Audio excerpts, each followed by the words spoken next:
लक्ष्मी जी कहाँ रुकती हैं। यदि आपको पता चल जाए कि वहां रुकती हैं और आप उस चीज को, उस मंत्र को, उस सिद्धांत को फॉलो कर लो, तो आपके घर में भी लक्ष्मी रुकेंगी। लक्ष्मी सदा वहां रुकती हैं। लक्ष्मी कहाँ रहती हैं? हमेशा भगवान के चरणों में। लक्ष्मी कहाँ रहती हैं? हमेशा भगवान नारायण के चरण कौन दबा रहा है? एक पल के लिए लक्ष्मी जी भगवान नारायण को नहीं छोड़ती। जिनके हृदय में भगवान के चरण होते हैं उनके पास सदा लक्ष्मी जी होती हैं। जिनके हृदय में गोविंद के चरण होंगे उनके पास सदा लक्ष्मी होंगी। और गोविंद नहीं होंगे, अकेले लक्ष्मी को पकड़ोगे तो लक्ष्मी जी का वाहन क्या है? लक्ष्मी जी का वाहन क्या है? ऊंट? क्या? उल्लू। आपने कभी विचार किया कि लक्ष्मी जी उल्लू पर क्यों बैठी हैं? जो आदमी अकेले लक्ष्मी जी को बुलाता है, लक्ष्मी जी आप आओ, भगवान नारायण को मत लाओ। लक्ष्मी जी बोली अच्छा तेरे पास आ रहे हैं, तू मुझे बस बुला रहा है, तो तेरे पास उल्लू में चढ़ के आएंगी, तुझे उल्लू बना के निकल जाएंगे। इसलिए उल्लू में आती हैं लक्ष्मी जी, उल्लू बना के चली जाती हैं। और जो लक्ष्मी भगवान नारायण के संग आती हैं वो किस पर चढ़कर आती हैं? लक्ष्मी जी के दो वाहन हैं। जब आप उन्हें अकेले बुलाएंगे तो उल्लू पर आएंगी, और जब नारायण के संग बुलाएंगे तो वो किस पर आएंगी? किस पर? हाँ? किस पर आएंगी? कमल में? नहीं। हाँ, जब लक्ष्मी जी को आप अकेले निमंत्रण देंगे, आप ही आना, तो उल्लू में आएंगी। और जब भगवान नारायण के संग आएंगी, भगवान नारायण के संग जब लक्ष्मी जी आएंगे तो उल्लू पर नहीं, फिर गरुण पर चढ़ करके आएंगी, गरुण जी पर आएंगी। और जो लक्ष्मी गरुण जी पर आती हैं वो आती हैं, फिर कभी जाती नहीं है। वो हमें अपना पुत्र मान लेती हैं और माँ बेटे का हमसे संबंध हो जाता है। लक्ष्मी जी का हमसे क्या रिश्ता हो जाता है? माँ बेटे का, माँ बेटी का।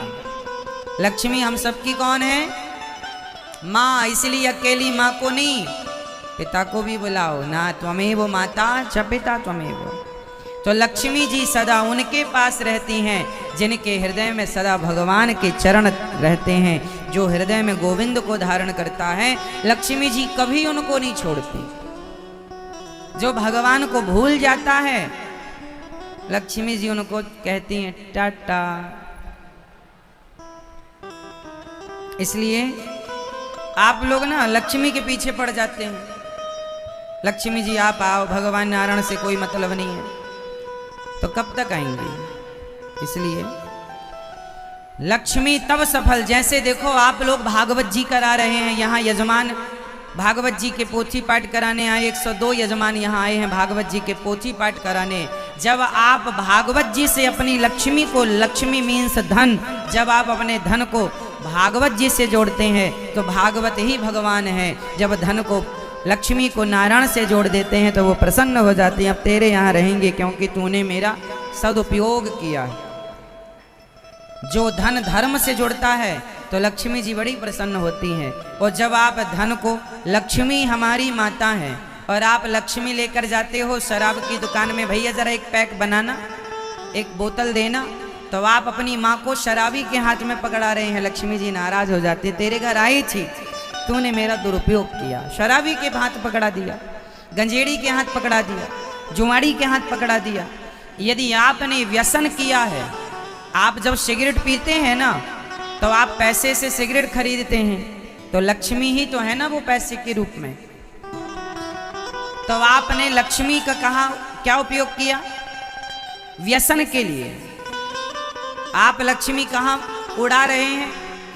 आप लोग भी भागवत जी में भगवान में पैसा चढ़ाते हैं, और वैश्यालय जाकर के जो लोग वैश्यागामी होते हैं उनके मुजरा में, उनके मुजरों पे वो पैसे लुटाते हैं। एक लक्ष्मी मंदिर में लुटाई जाती है, एक वैश्या के मुजरा में लुटाई जाती है। अब आप बताइए कौन सी लक्ष्मी प्रसन्न होगी? जो मंदिर में लुटाई जाती है वो भगवान के लिए लुटाई जाती है। तो लक्ष्मी जी किसके लिए लुट रही हैं? भगवान नारायण के लिए। वो प्रसन्न होती हैं कि इसने मुझे नारायण से जोड़ दिया, भगवान प्रभु से जोड़ दिया, और आपने उसका मिसयूज किया। तो लक्ष्मी जी बोली अच्छा ठीक है, तुमने किया है जितना दुरुपयोग, एक एक रुपए के लिए तरसा देती हैं। आज जितने मंदिरों के बाहर बैठे भिखारी हैं, ये सब पिछले जन्म में करोड़पति थे, सिर्फ अपने धन का दुरुपयोग किया तो कटोरा लेके बैठे हैं। यदि आपने अपने धन का दुरुपयोग किया तो स्थिति आपके संग भी यही होगी। कल राजा कोई और था, कल होगा कोई और, किसी एक के शीश पर सदा रहे ना मोर।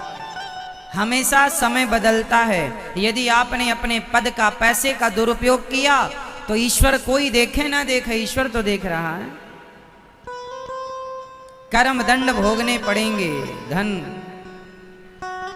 आया है, अच्छे काम में लगे, समाज की सेवा में लगे। यदि नाम, इज्जत और पैसा चाहते हो तो इसके लिए आपको नींद की कटौती करनी पड़ेगी। ज्यादा से ज्यादा जाग कर अपने आप को सफल बनाने की तमाम प्लानिंग करनी पड़ेगी। कोशिश करके उस प्लानिंग को साकार करने के लिए उसे धरातल में उतारना पड़ेगा, और आपकी मेहनत चाहिए। आप यदि मेहनत करने को तैयार हैं तो आपकी सक्सेस को कोई नहीं रोक सकता। आज लोग सक्सेस क्यों नहीं है? आज पढ़े लिखे इंजीनियर टॉप डिग्री लिए घूम रहे हैं, महाराज जी कोई काम नहीं है। अरे भाई ये बताओ, तुम्हें काम करना ही क्यों है? नौकरी, महाराज जी नौकरी नहीं मिल रही, तुम्हें नौकरी क्यों करना है ये बताओ ना। तुम इतने पढ़े लिखे हो, लाखों रुपए पढ़ाई में तुमने लगाया, तुम बड़ी बुद्धि वाले हो, तुम्हारी बुद्धि सबसे तेज चलती है, तो नौकरी लेकर क्या करोगे?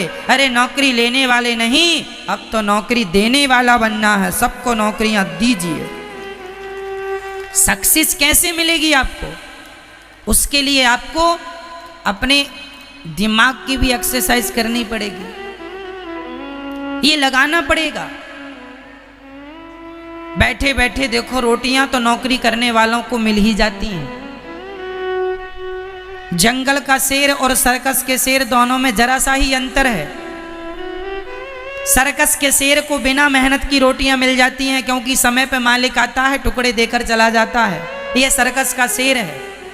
पर जंगल के शेर को अपने भोजन की व्यवस्था के लिए दौड़ना पड़ता है, पसीना बहाना पड़ता है। यदि आप पसीना बहाने को तैयार हैं तो आप सक्सेस होके रहेंगे, नहीं तो फिर टुकड़ों से तो गुजारा हो ही रहा है सर्कस के शेर की तरह। फिर तो नौकरी कहीं ना कहीं मिल ही जाएगी, 10,000, 20,000, 25,000 की। क्यों? तो जंगल का शेर बनना पसंद करोगे कि सर्कस का? बोलो मेरे भाई, कौन सा? जंगल का। तो जंगल का शेर बनने के लिए क्या चाहिए? मेहनत चाहिए, पसीना चाहिए। कितना पसीना बहा सकते हो बताओ? आप में से गर्मी किस किस को लगती है? हाथ उठाओ, गर्मी किस किस को लगती है? उठाओ। गर्मी लगती है? ये बूढ़ी मैयाएं अब तो हाथ ना उठाओ, अब तो गर्मी लगती है बुढ़ापे में। हम तो नौजवान भाइयों से कह रहे हैं, यदि तुम्हें गर्मी लगती है तो फिर तुम सक्सेस नहीं हो पाओगे। जवानी में 20 साल से लेकर 30 साल के छोरे को गर्मी लगे ना सर्दी, ना गर्मी गर्मी सी लगे, ना सर्दी सर्दी सी लगे, ना बारिश बारिश सी लगे, फिर देखो आप चांद और तारों की तरह ना चमके तो कह देना मैंने अपने जीवन में कब गर्मी आई कब चली गई, कब सर्दी आई कब चली गई, कब बारिश आई कब चली गई, मुझे पता ही नहीं चलता कौन सा मौसम आ गया। मुझे तो ये पता रहता है कि आज कथा का तीसरा दिन है कि कथा का चौथा दिन है, ये पता है कि आज कथा का तीसरा दिन है। मुझे ये भी नहीं पता कि आज तारीख क्या है, मुझे ये भी नहीं पता कि आज दिन गुरुवार है कि मंगलवार है, मुझे ये पता है कि आज कथा का तीसरा दिन है। बस ना मुझे सर्दी से लेना, ना गर्मी से लेना, ना बारिश से कोई लेना देना। बदलते मौसम को मैं आनंद लेता हूँ मौसम का, पर मैं मौसम में परेशान नहीं होता मौसम से। ना जी, मुझे एसी ही चाहिए, इसकी कोई रिक्वायरमेंट नहीं है मुझे। ये एसी तो आज लगने लग गई, हमने तो अपनी सारी जिंदगी काम करते हुए पेड़ की छांव को एसी मान के काम करके और जीवन आगे बढ़ाया है। हमने ज़्यादा सुखमय जीवन नहीं जिया, अपने जीवन में ज़्यादा सुख को प्रवेश नहीं किया। ज़्यादा सुख से ना व्यक्ति सुख का आदी हो जाता है और उससे वो कमज़ोर हो जाता है। इसलिए गर्मी में तपो, सर्दी भी सहो और बारिश का भी आनंद लो, और काम किसी भी हाल में ना रुके।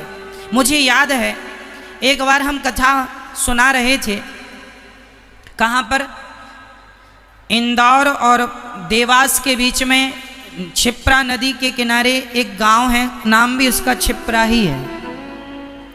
वहाँ एक हमारे भैया जी हैं दिलीप अग्रवाल जी, उन्होंने कथा कराई। तारीख थी 25 दिसंबर से कथा शुरू थी। कथा के चौथे दिन या 5वें दिन या 6वें दिन याद नहीं है, वो बहुत पुरानी बात हो गई। क्या हुआ, वो कथा साधना चैनल पर थी।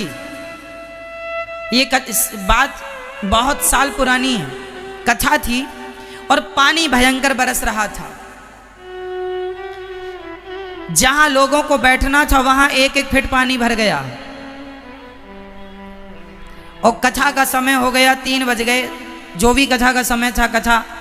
तब आपको, मुझे याद है, छाता लगा के हमने कथा की थी और लोगों ने उस पानी 1-1 फीट पानी में श्रोतागण खड़े होके कथा सुने थे। वो दिन मुझे याद है।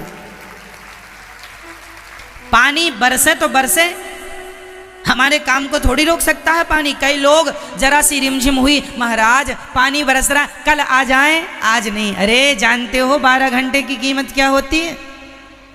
हमने कभी काम को कल पर नहीं टाला। हमने कभी काम को कल पर कि चलो जी आज पानी बरस रहा है, कैसे होगा। हमारे साथ के लोग डैमेज हो गए। डैमेज मतलब घबरा, पानी बरस रहा महाराज कैसे काम करें। अरे तुम ना करो, चूल्हे में जाओ, हम करेंगे काम, हम करेंगे।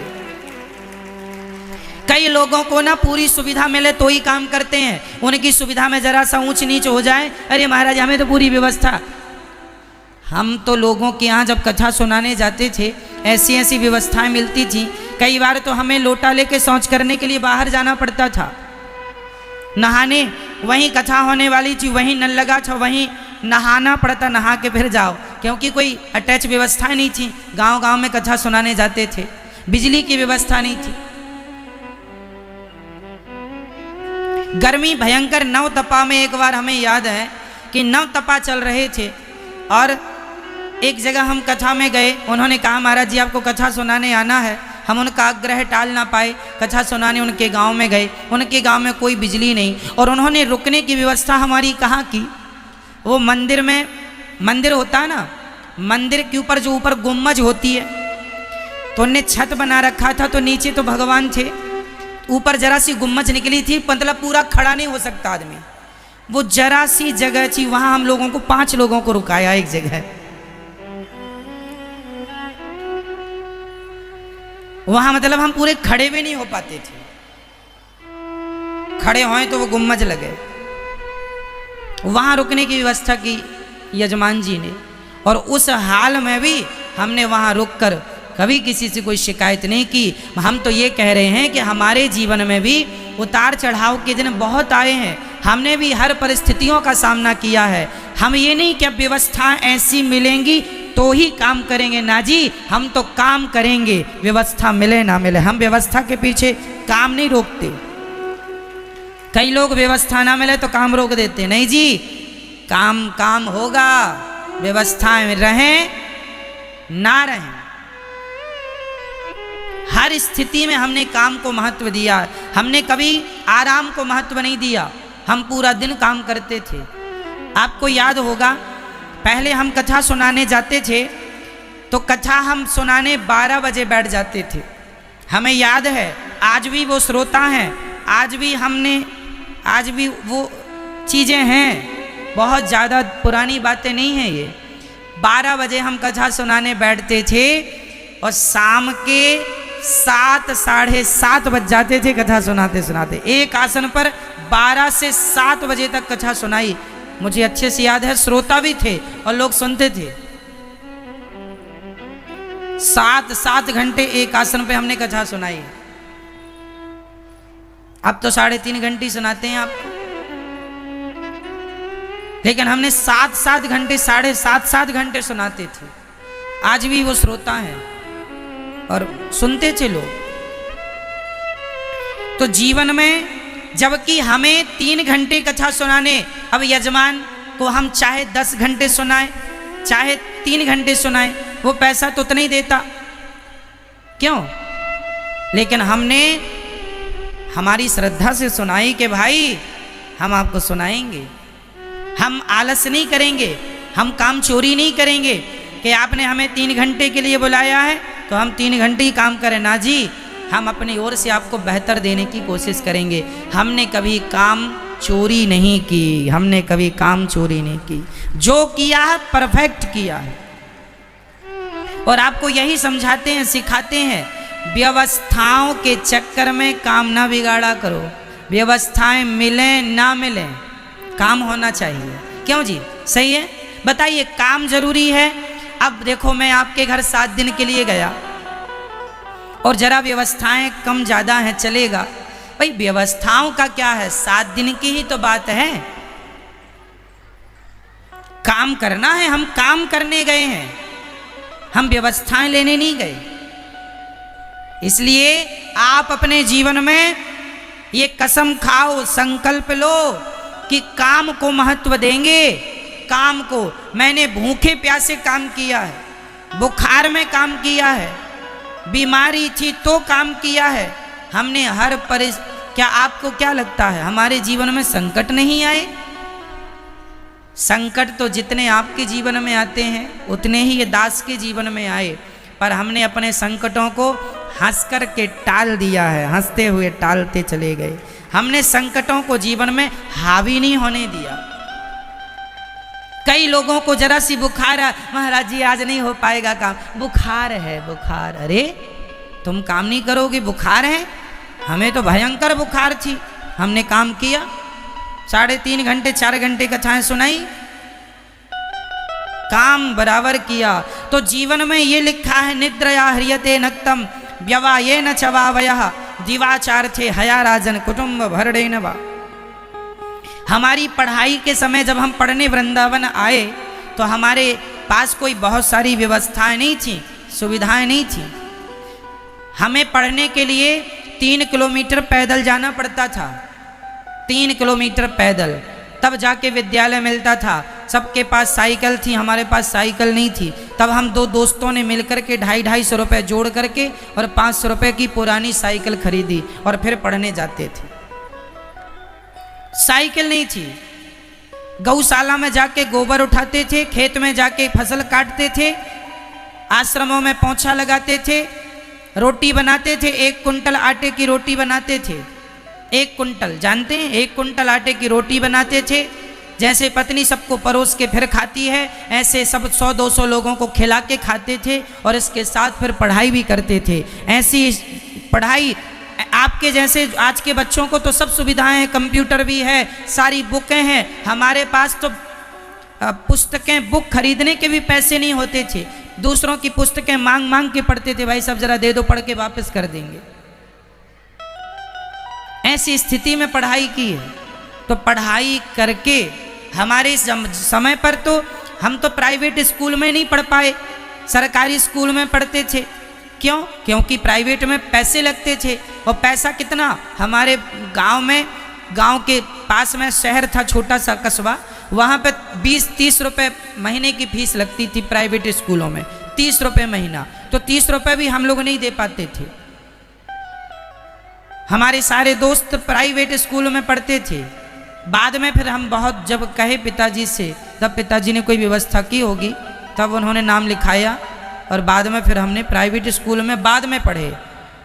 7वीं तक तो सरकारी में पढ़े, उसके बाद फिर प्राइवेट स्कूल जिसमें कि 50 रुपये महीना, पहले 30 रुपये महीना वाले में, फिर 50 रुपये महीने वाले स्कूल में पढ़ाई की और पढ़ाई करके फिर वृंदावन आए, फिर यहाँ पढ़ाई की। तो यहाँ सारे काम करते हुए हमें पढ़ना होता था। पोंछा भी लगाना है आश्रम में, रोटी भी बनानी है, गौशाला में जाके गोबर भी करना है आपको, सारा काम करके फिर आपको पढ़ाई करनी। तो ये सब करते हुए पढ़ाई भी करते थे और पढ़ाई करने का शौक़ था, केवल पढ़ना था, केवल पढ़ना था। मैं जब वृंदावन पढ़ने आया तो बहुत सारे बच्चे, कोई क्रिकेट खेलता, कोई मोबाइल चलाता, लेकिन मैंने कभी ना मोबाइल चलाया ना क्रिकेट खेला। मैं कहता था मैं यहाँ क्रिकेट खेलने थोड़ी आया हूँ, मैं पढ़ने आया हूँ, सिर्फ पढ़ूंगा। नहीं समझ में आए तो भी पढ़ता था, तो भी पढ़ता था, पढ़ता, एक ही जुनून था, सिर्फ पढ़ना। और मैं क्या पढ़ने का संकल्प, कई लोग बोले ये पढ़ लो वो पढ़ लो, ना जी सिर्फ भागवत पढ़ूंगा। मैंने कुछ नहीं पढ़ाई की, सिर्फ भागवत पढ़ूंगा। जीवन में आपको संकल्प लेना होगा, ये करना है मतलब करना। उसके लिए जितनी चुनौती आएंगी आपको सामना करना पड़ेगा। तब जब पसीना बहा लोगे, जितना ज़्यादा पसीना बहाओगे ईश्वर उतना सफल बनाएंगे आपको। बस पसीना बहाने को तैयार तो हो जाओ, मेहनत करके देखो सफलता। लोग कहते हैं महाराज जी हम सफल नहीं हो रहे हैं। अरे भाई, सफलता के लिए जितनी मेहनत चाहिए आप उतनी कर नहीं रहे हैं। पास होने को 33 नंबर चाहिए और आप 20 नंबर लेके आए हैं, कैसे पास हो जाएंगे?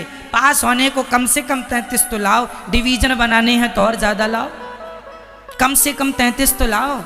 उसी तरह जितनी मेहनत चाहिए आप उतनी नहीं कर रहे हैं, जितनी चाहिए आप उतनी।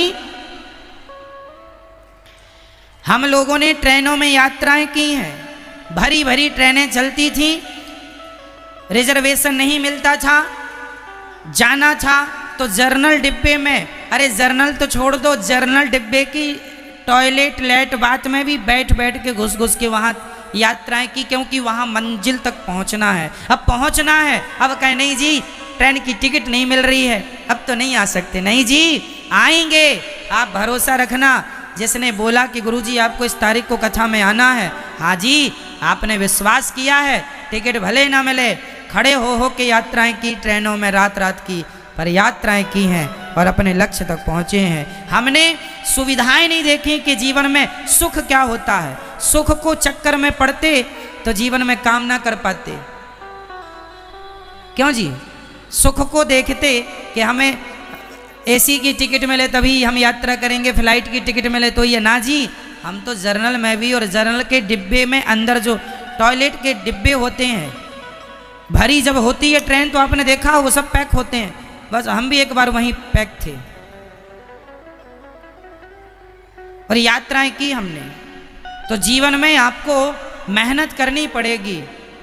यदि आप हार गए, नहीं जी साहब नहीं हम तो नहीं आ सकते, टिकट नहीं मिल रही, अरे पागल, टिकट के चक्कर में काम छोड़ देगा क्या? मैं चाय नहीं पीता, किस लिए? आप बताइए, मैं चाय क्यों नहीं पीता? मैं चाय केवल इसलिए नहीं पीता क्योंकि चाय पीने में समय लगता है। समय इतना है नहीं। एक तो हम किसी के घर गए, महाराज बैठो चाय, अब चाय बनाने में कम से कम 15 मिनट लगेगा, तो 15 मिनट बनाने का लो और पीने का 5 से 7 मिनट लो, तो कितना हो गया? 20-22 मिनट। अब 20-22 मिनट भाई मेरे पास था नहीं, मैं क्यों 20-22 मिनट बर्बाद करूं? 5 रुपए की चाय है और 20 मिनट का समय है। बताओ चाय कीमती है कि समय कीमती है? जोर से और जोर से, क्या? इसलिए मैंने समय को पकड़ा, चाय को छोड़ता चला गया। और आप 20 मिनट को बर्बाद करते हैं एक कप चाय के लिए। क्या घर में चाय नहीं मिलती आपके, जो दूसरों के घर में जा के चाय पीते हो?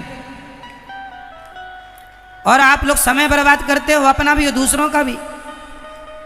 कह दो ना भाई साहब चाय नहीं, हमें जरूरत है। 5 रुपट्टी की चाय है, करोड़ों का समय खा जाती है। लोग, भारत में वैल्यू नहीं है समय की, इसलिए लोग पीछे हैं।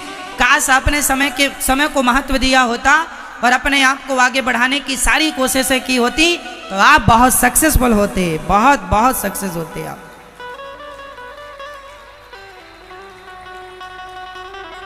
इसलिए मेरा अपना सोचने का नजरिया अलग है, मेरा अपना देखने का नजरिया अलग है। मैं समय के साथ समझौता नहीं करता। अर्थात मैं समय, यदि मैंने पानी मांगा किसी से और पानी लाने में उसने देर लगा दी तो मैं पानी का इंतज़ार नहीं करता। मैं सोचता हूँ कि 1 मिनट यदि मैं खड़ा रहूँगा, 1 मिनट भी मेरे लिए बहुत कीमती है, इसलिए 1 मिनट भी मैं पानी के लिए वेस्ट नहीं करता। भाई मैं जाके बैठूँगा, पानी वहीं लेके आना, मैं वहीं बैठ के पीऊँगा, काम शुरू हो जाएगा उस 1 मिनट के अंदर। 1 मिनट की भी मैं कीमत जानता हूँ और मैं अपने जीवन में 1-1 मिनट की वैल्यू जानकर उस 1 मिनट को बचाता हूँ। 1 मिनट क्या होता है आप हमसे पूछ सकते हैं। 1 मिनट की कीमत क्या होती है वो कीमत भी हम आपको बता सकते हैं। इसलिए हमारे देश के युवाओं को, हमारे देश के नौजवान दोस्त भाई बहनों को केवल समय को पहचानना होगा। समय को जान लिया बस समय आपको बहुत आगे ले जाएगा। पुरुष बली नहीं होत है, समय होत बलवान। भीलन गोपी लूट लई, वही अर्जुन वही वाण। क्या बलवान है? जोर से समय। महाभारत देखा होगा अभी लॉकडाउन में, जैसे ही चालू होता था महाभारत, उसमें एक गोल सर्कल घूमता था और वो कहता था मैं समय हूं। याद है? मैं समय हूं। समय का पहिया चलता है और यही समय का पहिया सबको निगलता जाता है, यही समय का पहिया सबको पीसता जाता है। सब इसी समय के पहिए से पिसते चले जाते हैं। ये समय जा रहा है, कुछ कर लो मेरे नौजवान दोस्तों। अपना नाम, अपनी इज्जत, पैसा कमाओ। नौकरी लेने वाले नहीं, नौकरी देने वाले बन जाओ, तब देश का विकास होगा, तब आप सक्सेस होंगे। सोच बदल दो, अपनी नजरिया बदल दो, अपने काम करने के ढंग को भी बदल दो, अपनी पुरानी सोच को जला दो, एक नई सोच के साथ नए भारत का निर्माण करो। उठो धरा के अमर सपूतो, पुनः नया निर्माण करो। उठो धरा के अमर सपूतो, पुनः नया निर्माण करो।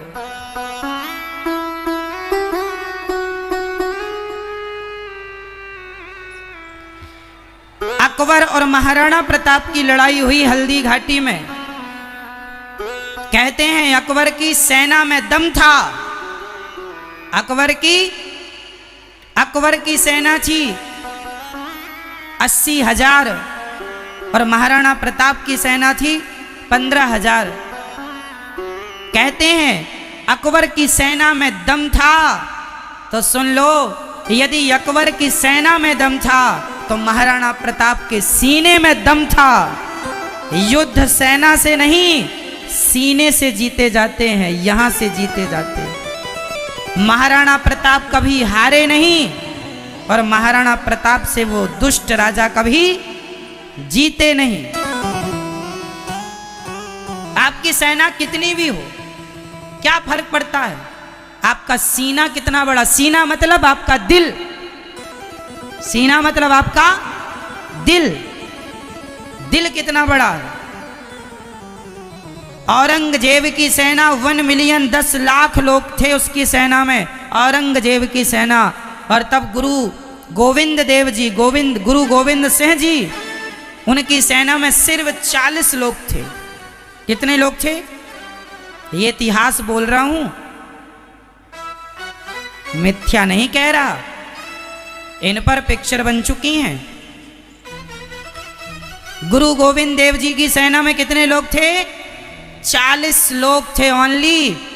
और औरंगजेब की सेना थी 10 लाख लोग थे।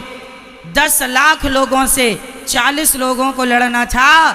धन्य है गुरु गोविंद देव जी, जिन्होंने अपनी सेना को इतना हौसला दिया, इतना मनोबल मजबूत किया। तुम्हारे सीने में दम है, भारतीय हो, मरना है इस मिट्टी के लिए, जीना है इस मिट्टी के लिए। आओ, भाग के क्या मरना, लड़के मरते हैं। अब लड़ गए साहब, तहस नहस कर दिया। 40 लोगों ने 10 लाख लोगों की बटालियन को वहां से युद्ध में छिन्न भिन्न करके, और अंत में भागना पड़ा उन लोगों को। और विजय हुई इनकी। कुछ लोग मारे गए माना कि, पर उनको वहां से रवाना कर दिया, औरंगजेब की सेना को पछाड़ दिया था।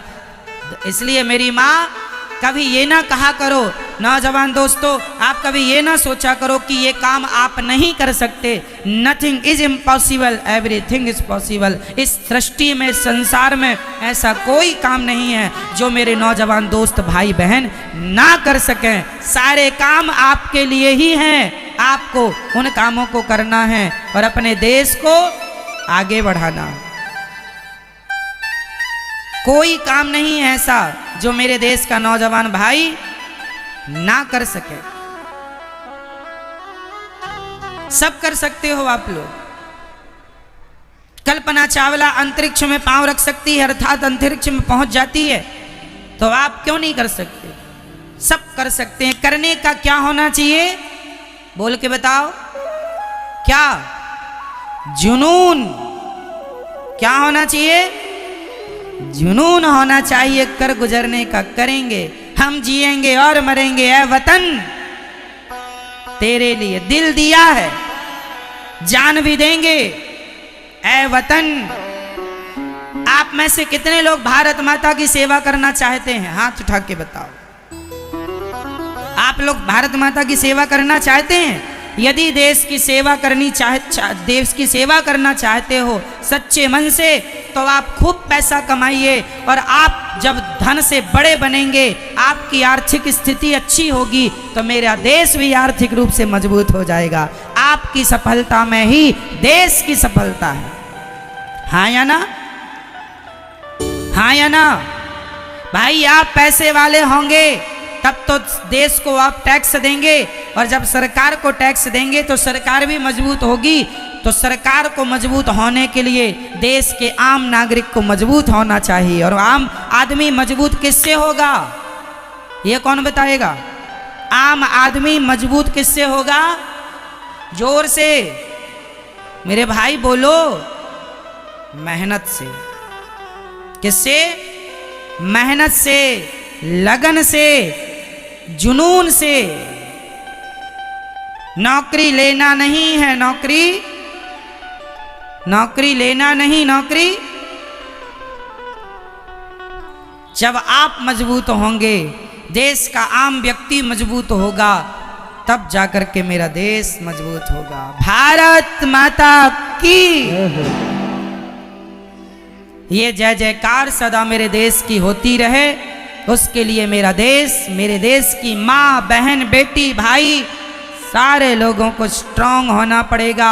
आपसी लड़ाई झगड़े भूल जाओ, आपसे मतभेद मनभेद भूल जाओ, और आओ हम सब देश के लिए काम करते हैं। यदि हम आपस में लड़ बैठेंगे तो देश को कौन संभालेगा? कोई भी बाहर वाला अपने घर से हमें निकालेगा। दीवानों, जरा होश करो। मेरे देश प्रेमियों, आपस में प्रेम करो। देश प्रेमियों, आपस में क्या करना होगा? आपस की फूट खत्म करो, जातवाद खत्म करो, और हम ब्राह्मण, क्षत्रिय, वैश्य, शूद्र, पूरब से पश्चिम, उत्तर से दक्षिण, चाहे उत्तर प्रदेश हो, चाहे गुजरात हो, चाहे महाराष्ट्र हो, चाहे पंजाब हो, चाहे बिहार हो, चाहे मणिपुर हो, कोई भी राज्य प्रांत क्यों ना हो, हम पूरब से पश्चिम, उत्तर से दक्षिण तक एक ही हम होंगे, एक ही होने चाहिए। चाहे हमारा दक्षिण इलाका हो, चाहे पूर्वी हो, पश्चिम हो, चाहे उत्तरी हो, हम एक हैं। कोई जातवाद नहीं, कोई राज्यवाद नहीं। आज हमारे भारत के कुछ लोगों ने हमारे देश को राज्यों में बांट दिया। कोई कहता है कि महाराष्ट्र श्रेष्ठ है, कोई कहता है गुजरात श्रेष्ठ है, कोई कहता है पंजाब श्रेष्ठ है, कोई कहता है उत्तर प्रदेश श्रेष्ठ है, कोई कहता बिहार श्रेष्ठ है, कोई कहता राजस्थान श्रेष्ठ है। ना जी, ना बिहार, ना राजस्थान, ना कोई, मेरा भारत श्रेष्ठ है, मेरा भारत श्रेष्ठ है। अखंड भारत का सपना देखो, इसे टुकड़े टुकड़े करने की कोशिश ना करो। एक भारत, केवल भारत, केवल भारत।